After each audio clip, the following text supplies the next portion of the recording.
बयान पर हमेशा ही सवाल खड़े होते रहे हैं। सरकार और संगठन के बीच तालमेल पर हमेशा से सवाल उठता रहा। केशव प्रसाद मौर्य के बयान पर पार्टी संगठन की नाराजगी है। केशव मौर्य ने कहा था कि सरकार से बड़ा संगठन होता है, संगठन बड़ा था और बड़ा है और बड़ा रहेगा।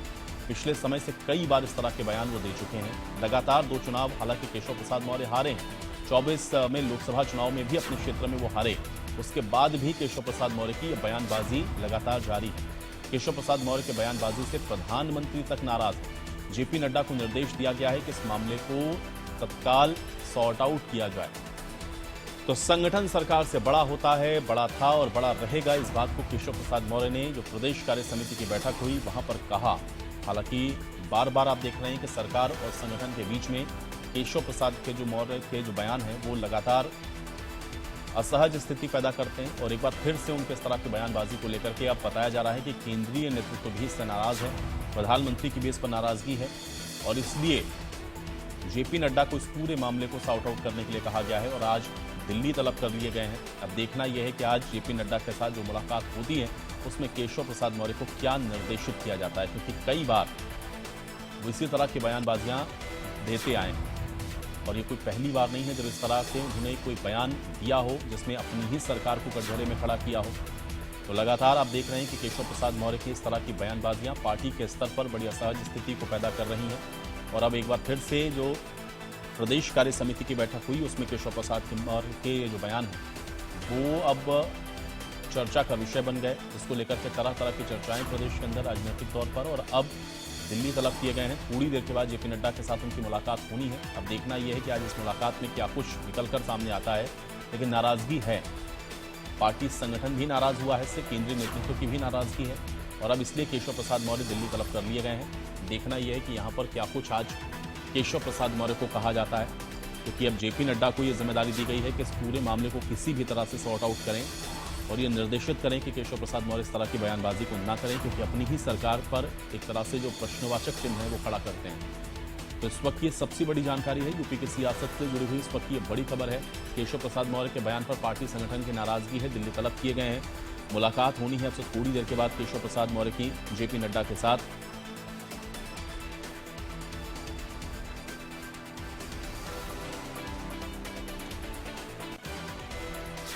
और चलिए सीधे रुक कर लेते हैं, अजीत प्रताप सिंह रेजिडेंट एडिटर इस बीच हमारे साथ जुड़ चुके हैं। अजीत जी, कैसे देखते हैं, क्योंकि केशव प्रसाद मौर्य जो बयानबाजी कर रहे हैं ऐसा तो नहीं है कि उन्होंने पहली बार किया, लेकिन इस बार दिल्ली तलब कर लिए गए हैं, क्या कुछ हो सकता है आज उनको दिल्ली तलब किए जाने का क्या कारण नजर आ रहा है?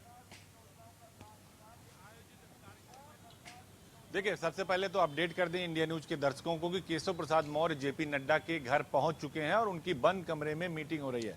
अब बात इस पर आते हैं कि आखिर केशव मौर्य चाहते क्या हैं। केशव मौर्य लगातार इस बात को लेकर मुखर रहते हैं, हमेशा इस पर सवाल खड़ा करते हैं कि सरकार से बड़ा संगठन होता है। एक बार उन्होंने ट्वीट किया, डिलीट किया, इस बार फिर कार्य समिति पर उन्होंने बड़ा बयान दिया और जो उनकी बॉडी लैंग्वेज थी वो ये बता रही थी कि वो सरकार से क्या कहना चाहते हैं और ये बता रहे थे कि हम सरकार से बड़ा संगठन होता था, बड़ा रहेगा, बड़ा है, बड़ा था। तो इस तरह की जो उनकी भाषा है वो कहीं ना कहीं सरकार और संगठन के बीच जो तालमेल है उसकी परिस्थितियों को बदल देता है। जो बीजेपी का संगठन है उत्तर प्रदेश का, वो चाहे प्रदेश अध्यक्ष हो चाहे संगठन महामंत्री हैं, सभी अंदर खाने में इस बात की चर्चा है कि जब केशव प्रसाद मौर्य इस तरह का बयान देते हैं तो पार्टी में दो फाड़ होने लगती है, संगठन की जो स्थिति है वो खराब होने लगती है, सरकार और संगठन को लेकर सवाल खड़े होने लगते हैं। लेकिन इस बार केशव मौर्य ने जो बयान दिया वो शायद उन पर भारी पड़ने वाला है। खबर यह भी है कि प्रधानमंत्री काफी इस बात से नाराज हैं, उन्होंने रिपोर्ट मांगी है कि आखिर ऐसा क्यों उन्होंने बोला और उन्होंने सीधे जेपी नड्डा को इस बात के लिए कहा है कि भाई आप इस मामले को देखिए, सॉर्ट आउट करिए वरना इसमें बड़ी कार्रवाई करनी पड़ेगी। देखिए, उत्तर प्रदेश में 2024 के लोकसभा चुनाव के बाद भी योगी आदित्यनाथ को फ्री हैंड दिया गया प्रधानमंत्री की तरफ से, केंद्रीय नेतृत्व की तरफ से कि उत्तर प्रदेश मतलब योगी आदित्यनाथ, और उसके बाद लगातार वो कार्रवाई भी कर रहे हैं। देखिए, आज ही दो बड़े फैसले उन्होंने लिए, कुकरेल में जो घर गिरने थे जहां रेड जो एक तरीके से लाल निशान लगे थे उसको कैंसिल कर दिया। दूसरी बात, उन्होंने जो डिजिटल अटेंडेंस की थी उसको रोक दिया, मुख्य सचिव की अध्यक्षता में जांच कमेटी बनाई। लेकिन केशव मौर्य ने जो जिस तरह से देखिए 2022 का चुनाव खुद हार गए, खुद विधायक नहीं बन पाए, 2024 में अपना क्षेत्र हारे, लोकसभा सीट भी हारे, उसके बाद अगर आप इस तरह की बयानबाजी करते हैं, अपनी ही सरकार पर सवाल खड़ा करते हैं तो संगठन के जो बड़े पदाधिकारी हैं उनका नाम, लेकिन अजीत जी एक चीज मैं थोड़ा समझना चाह रहा हूँ, थोड़ा सा दर्शकों को भी जरा से समझाएं। छोड़ दीजिए। ये क्योंकि ऐसा नहीं है कि केशव प्रसाद मौर्य इस तरह की बात को या इस तरह की बयानबाजी को पहले बार कह रहे हो, क्योंकि वो इस तरह की बातों को हमेशा अमूमन कहते रहे हैं। क्या आपको लगता है कि बिना किसी के इशारे पर वो इस तरह की बातों को कहते हैं, और अगर वो अपनी ही पार्टी पर सवाल उठाते हैं तो ये आज तक एक जो कार्रवाई हो जानी चाहिए थी या फिर उनको जो निर्देशित कर देना चाहिए था, वो अभी तक मैसेज कन्वे क्यों नहीं हो पाया है? क्यों आज उनको बंद कमरे में बैठकर एक बार फिर से समझाने की कवायद हो रही है? कोई तो बैकअप है अजय जी? देखिए, बिल्कुल कोई ना कोई बैकअप है और केशव मौर्य अपने आप को बड़ा नेता मानते हैं और कहते हैं कि हम ओबीसी के सबसे बड़े नेता हैं, जबकि पार्टी में बहुत सारे नेता हैं।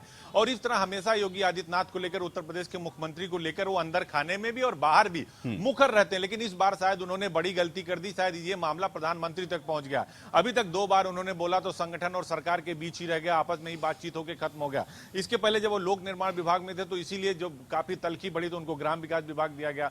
2 चुनाव आप हार चुके हैं। जो 2024 का लोकसभा चुनाव का जो परिणाम है वो सबने देखा कि क्या स्थिति रही है सबकी, और विशेष तौर से उनके अपने क्षेत्र में भी हारे। तो कहीं ना कहीं इस बार केशव मौर्य के लिए जो स्थिति है वो एक तरीके से कहा जाए संवेदनशील बन गई है। देखिए, प्रदेश अध्यक्ष जो भूपेंद्र चौधरी हैं वो भी दिल्ली में है, उनकी भी पार्टी के आला कमान से मुलाकात होगी। जो प्रदेश का संगठन है वो इस बात से काफी नाराज है कि अगर आप डिप्टी सीएम है और बार बार ये कह रहे हैं कि भाई संगठन सरकार से बड़ा है तो आप डिप्टी सीएम क्यों हैं, आप संगठन में ही आ जाइए। हर 3 महीने पर आप इस तरह का बयान देते हैं और उसके बाद उत्तर प्रदेश के अंदर कार्यकर्ताओं में कहीं ना कहीं जो 2 गुट बनने लगता है, भाई ये केशव मौर्य के गुट के हैं, ये सरकार के गुट के हैं, सीएम के गुट के हैं। ये जो स्थिति आप असहज करने वाली पैदा करते हैं उसको लेकर संगठन काफी गंभीर है। और इसीलिए शायद जो सूत्रों के हवाले से खबर है कि प्रधानमंत्री ने खुद जेपी नड्डा से इस बात को कहा कि भाई इसको देखिए, सॉर्ट आउट करिए, वरना ये बहुत गंभीर विषय, इसमें मैं बड़ा एक्शन ले सकता हूं। तो बड़ा एक्शन प्रधानमंत्री अगर लेंगे तो आप समझिए क्या एक्शन लेंगे। तो निश्चित तौर पर इस बार केशव मौर्य के लिए स्थिति जो है वो सहज नहीं होने वाली है, असहज करने वाली है। और इसीलिए जेपी नड्डा उनको बुलाकर कमरे के अंदर बात कर रहे हैं। और इससे पहले भी आपको बता दें आयुष कि 2 बार जेपी नड्डा केशव मौर्य से बात कर चुके हैं और ये बात कह चुके हैं भाई देखिए, पार्टी में इस तरह की स्थिति मत पैदा करिए और केंद्रीय नेतृत्व जो चाहता है उसको आप फॉलो करिए। इसके पहले भी 2022 के चुनाव से पहले भी पार्टी नेतृत्व ने कहा था कि योगी आदित्यनाथ ही नेता और सबको योगी आदित्यनाथ के पीछे चलना है। योगी आदित्यनाथ से बड़े नेता आप नहीं है, ना उससे ज्यादा लोकप्रियता आपकी है। तो ये इस बात से आप अंदाजा लगाइए कि जो इस तरह की बयानबाजी होती है वो सरकार और संगठन के तालमेल पर सवाल खड़ा करती है, कार्यकर्ताओं को 2 गुटों में बांटती है और पार्टी की जो स्थिति है वो जमीन पर खराब होती है, क्योंकि 10 सीटों पर उपचुनाव होना है। तो ये भी आपको देखना होगा आयुष। लेकिन अजीत जी, एक चीज मैं और ये थोड़ा सा समझना चाह रहा था, क्योंकि अगर आज उनकी ये मीटिंग हो रही है और ये निर्देशित कर दिया गया है कि भाई इस तरह की बयानबाजी आप ना करें या इस मामले को किसी भी तरह से सॉर्ट आउट करें, तो फिर कार्रवाई के नाम पर या फिर उनको किस तरीके से डील किया जा सकता है? क्या उनको कोई संगठन में जिम्मेदारी दी जा सकती है? किसी और तरह से उनको कहीं एडजस्ट किया जा सकता है? क्योंकि सरकार के साथ जिस तरह की वो बयानबाजियां कर रहे हैं, जो लकीर वो खींच चुके हैं, मुझे लगता नहीं कितना आसान है ये मामला उनको सॉर्ट आउट कर पाना, या वो सरकार में रहते हुए भी चुप्पी साध लें या वो कोई इस तरह की बयानबाजी ना करें। कुछ और जिम्मेदारी उनको दे करके क्या इसको सॉर्ट आउट किया जाएगा? कुछ और हो सकता है केशव प्रसाद मौर्य के साथ, या कार्रवाई भी अगर होती है तो क्या होगी फिर? देखिए, बिल्कुल उत्तर प्रदेश में अगर आप किसी को कोई पद देते हैं तो योगी आदित्यनाथ की सहमति जरूरी है। वो चाहे विधानसभा का चुनाव हो, चाहे मेयर का चुनाव हो, चाहे लोकसभा का। लोकसभा चुनाव में मुख्यमंत्री योगी आदित्यनाथ ने कहा कि भाई ये कैंडिडेट खराब है, इनको बदल दीजिए। नहीं बदले तो परिणाम आपके सामने है। तो उत्तर प्रदेश में अगर आपको राजनीति करनी है तो योगी आदित्यनाथ की सहमति केंद्रीय नेतृत्व लेता है, क्योंकि वो जानते हैं कि जो चेहरा है उत्तर प्रदेश में वो योगी आदित्यनाथ है। उत्तर प्रदेश के अलावा कई राज्यों में वो उनके चेहरे के पर वोट मिलता है। मोदी और प्रधानमंत्री नरेंद्र मोदी और अमित शाह के बाद सबसे बड़ा चेहरा जो है वो योगी आदित्यनाथ है। तो केंद्रीय नेतृत्व है, देखिए चाहे प्रधानमंत्री हो, चाहे अमित शाह हो, जो गृह मंत्री हो, या जेपी नड्डा, ऊपर वो कार्रवाई कहीं भी कर सकते हैं। आपने देखिए मध्य प्रदेश में देखा, आपने राजस्थान में देखा कि जो है उन्होंने कैसे अपनी स्ट्रेटजी जो बदल दी। तो आप इस बात से अंदाजा लगाइए कि उत्तर प्रदेश में भी अगर केशव मौर्य अपनी बयानबाजी नहीं बंद करते हैं, पार्टी को इसका नुकसान होता है, तो फिर केंद्रीय नेतृत्व बड़ा एक्शन ले सकता है। लेकिन एक्शन क्या लेगा? क्या उन्हें संगठन में भेज दिया जाएगा या फिर जो उनके पास डिपार्टमेंट है वहां से कहीं और उनको शिफ्ट किया जाएगा? बहुत कुछ अभी भविष्य के गर्भ में है। लेकिन जिस तरह से केशव मौर्य ने मुखर हो चुके हैं, जिस तरह से वो पार्टी के अंदर ही अपना फ्रंट चला रहे हैं, अपनी एक तरीके से कहा जाए अपना अलग सिस्टम चला रहे हैं, उसको लेकर कहीं ना कहीं केंद्रीय नेतृत्व और पार्टी दोनों नाराज है और इसका खामियाजा भुगतना पड़ेगा। लेकिन इस बार ये जो सख्ती है अजीत जी, क्या आपको लग रहा है इसलिए भी है क्योंकि जो परिणाम आए इस बार उत्तर प्रदेश के अंदर और जो भूमिका टिकट के वितरण में रही, जिस पर बहुत सारी चर्चाएं हो चुकी हैं उत्तर प्रदेश में, बहुत एनालिसिस हुआ है कि कारण इसके क्या रहे हैं। योगी आदित्यनाथ को एक तरीके से पूरी तरह से फ्री हैंड दे देना, और दूसरा ये है ये परिणाम, और उन सब के बीच में ये जो बयानबाजी है, इसलिए इस बार ये जो एक्शन है वो थोड़ा सख्त हो सकता है या कड़ा हो सकता है, क्योंकि पार्टी अब किसी भी तरीके का रिस्क नहीं ले सकती है। 10 विधानसभा के उपचुनाव में एक लिटमस टेस्ट आपका भी इस विधानसभा के उपचुनावों में भी होगा, क्योंकि यहां से परसेप्शन आगे बनेगा। क्या ये सारी चीजें केंद्रीय नेतृत्व के जहन में है और इसलिए तत्काल दिख रहा है कि इधर बयान दिया और उधर तलब कर लिए गए दिल्ली की, आइए और जवाब दीजिए कि आपने ऐसा बयान क्यों दिया?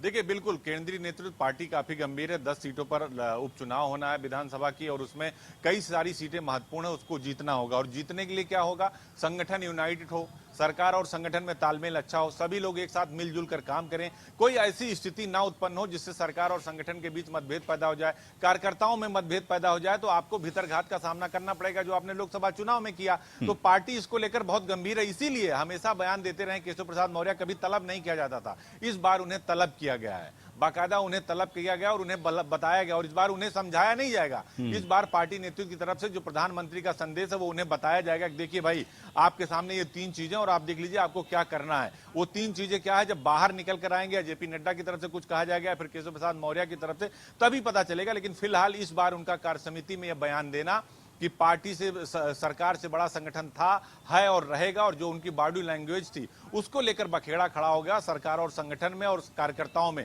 इसको कैसे डैमेज कंट्रोल किया जाएगा, इस पर पार्टी नेतृत्व जो है वो विचार कर रहा है, और इसीलिए उन्हें जो तलब किया गया है दिल्ली। आयुष, तो अजीत जी, इस तरह के स्टेटमेंट आपको लग रहा है, चूंकि आप तो वहीं पे मौजूद हैं ग्राउंड जीरो पर, और दूसरा यह है कि उत्तर प्रदेश की राजनीति को बड़े नजदीक से आप देख रहे हैं, 10 विधानसभा के उपचुनाव और उसमें आपका खुद का डिप्टी सीएम जो खुद सरकार का हिस्सा हैं, और अगर वो ये कहें कि संगठन ऊपर था या ऊपर है, हमेशा रहेगा, क्या ये चुनावों में आपको नहीं लगता इंपैक्ट डालेंगे? जबकि अभी आप एक लोकसभा चुनावों के झटके को झेल रहे हैं, आगे आप तैयारी में जब बढ़ रहे हैं तो आप इस तरह के स्टेटमेंट दे रहे हैं। क्या आपको लग रहा है कि चुनावों में भी इसका विपरीत असर हो सकता है, अगर इस तरह के स्टेटमेंट वो दे रहे हैं, अपनी पार्टी को ही लेकर के सवाल खड़े कर रहे हैं? देखिए, बिल्कुल इस तरह के बयानबाजी से कार्यकर्ताओं पर सीधा असर पड़ता है, और ये मैसेज जाता है कि भाई सरकार और संगठन में ठीक नहीं चल रहा है, सरकार के अंदर ठीक नहीं चल रहा है। ये आप एक मौका देते हो विपक्ष को सवाल खड़ा करने के लिए। अखिलेश यादव बार बार कहते हैं देखिए सरकार के डिप्टी सीएम की तो कोई सुन नहीं रहा, डिप्टी सीएम ये बयान दे रहे हैं, कह रहे हैं कि ऐसा नहीं ऐसा हो रहा है। तो कहीं ना कहीं आप विपक्ष को भी मौका देते हो और अपनी ही पार्टी को खुद कटघरे में खड़ा कर देते हो, अपनी ही सरकार को खुद कटघरे में खड़ा कर देते हैं। तो ये कहीं ना कहीं एक तरह से कहा जाए अनुशासनहीनता की श्रेणी में भी आता है। लेकिन अब इस बात को लेकर केंद्रीय नेतृत्व काफी गंभीर है, लिहाजा केशव मौर्य को दिल्ली तलब किया गया। जेपी नड्डा उनसे बंद कमरे में बात कर रहे हैं। अब क्या इसका निचोड़ निकलता है, इस मंथन से क्या निकलता है, क्या सब कुछ ठीक हो जाता है या फिर केंद्रीय नेतृत्व कोई बड़ा फैसला लेता है, या देखने वाली बात होगी। चलिए, बहुत शुक्रिया अजीत जी हमारे साथ जुड़ने के लिए। तमाम